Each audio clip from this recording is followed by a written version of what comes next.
Chapter 7, Math Class Showdown.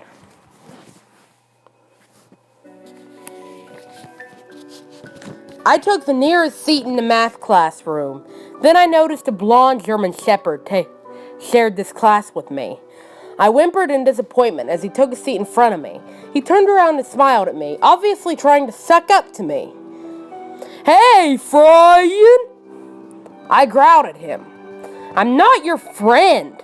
I'm allergic to insensitive jerks." He chuckled evilly. "And I actually thought you were a cool kid."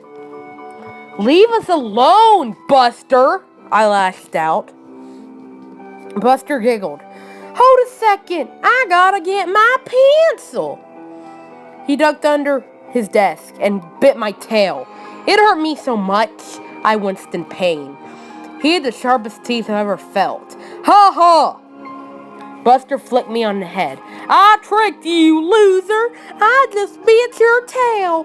I also gave Jenkins the wrong time so he would come to his meeting late. And I reached my goal of him losing his position as quarterback. You know what you're promoted to after quarterback? Coach. You know, dominant dog. If I kill Mutt Knight, I can become coach. And I'll be the boss of everyone." "You'll never get away with this, Buster," I growled at him, snarling in his face. "Not if I have anything to say about it." Buster slapped me. "You weakling!" I fell onto the ground, wincing in pain. The math teacher came in and saw me whimpering. "Oh my gosh, you poor dear!" She looked towards Buster, who was laughing. "Ha, punk deserved it," he said. "Excuse me," the teacher said. "You better learn some manners or you're gonna have a rough time." The kind Newfoundland helped me up with her paw. "If he ever bothers you, tell me, and I'll handle him." I felt a sensation of comfort. She was just a nice, caring teacher. She went up to her desk and smiled. "Hello, everyone. I always love to meet a new class and help them aim for success. I'll usually treat you the way you treat me. I want to get to know every single one of you, and I care about your ideas." I smiled at her as she winked back, holding out a math problem under her smartboard. This one I was a whiz at.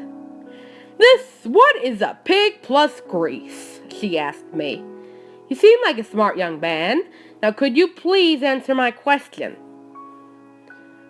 I said, "Oh my gosh, bacon! Bacon! Bacon is my favorite food!" "Idiot," Buster commented under his breath. He was getting more jealous and jealous. "I feel really secure around you," I said to the teacher.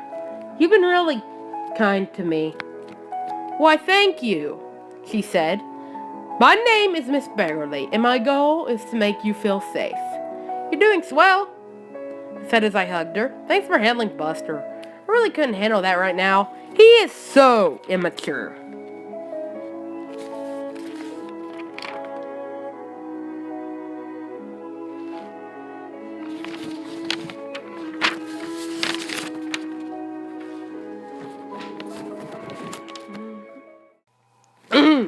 Chapter 8, Buster's Revenge.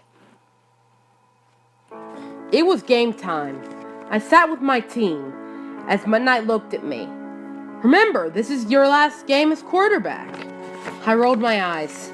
"The only reason I'm here is for Lilac, so you can shut up." "Whoop, little doggy," Mutt said to me affectionately. I tried not to laugh, since I was ticked at him at the moment, but I couldn't help it. I giggled slightly and slapped him. "Still hate you." He still smiled.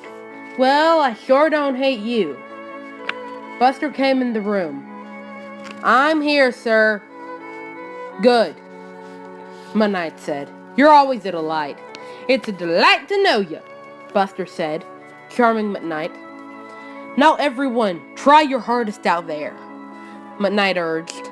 As the game started, the Twiggers were fierce and ready, and I, Jenkins, was declawed. But as Drew said, this is an opportunity I could use to my advantage.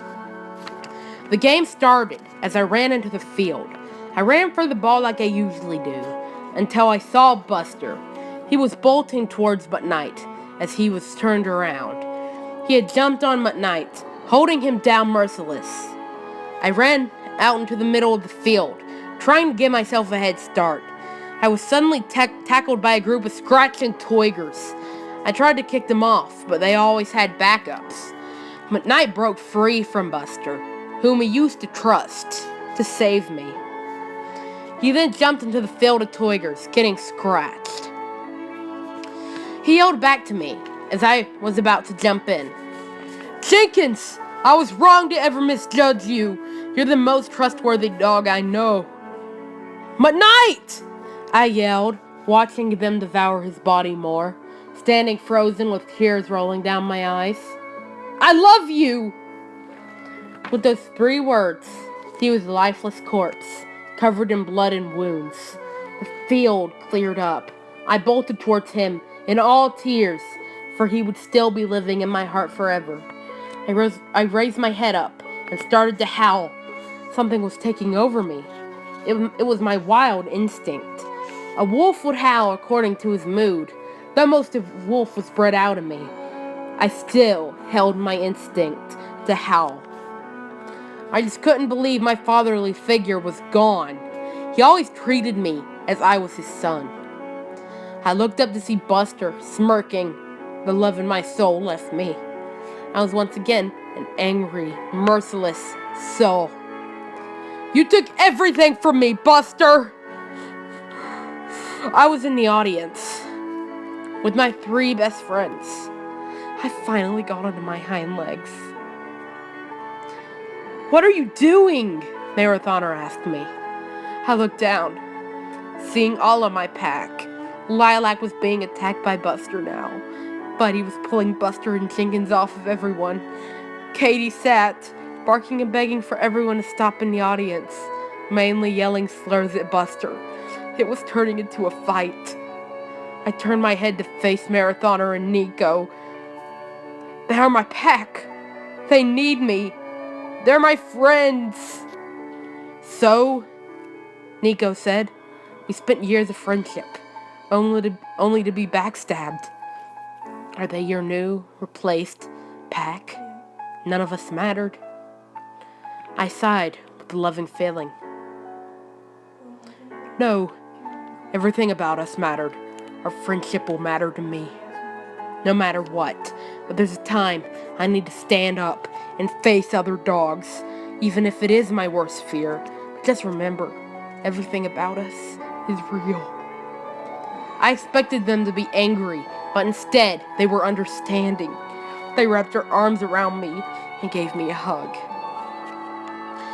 "Hey, we support you, no matter what," Marathoner said, patting me on the back.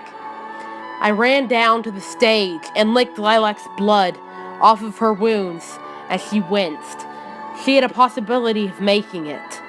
"Someone call the police!" I panicked. Jenkins on top of Buster. Me, the shy dog, was now stepping up onto a stage with a microphone. I didn't know how to play this. I grabbed the microphone. "Hello, guys. My name is Treasure. A lot of you may not know me. I'm the shy little Shih Tzu that sits in the back of the classroom. Doesn't answer any questions because I'm scared of being judged."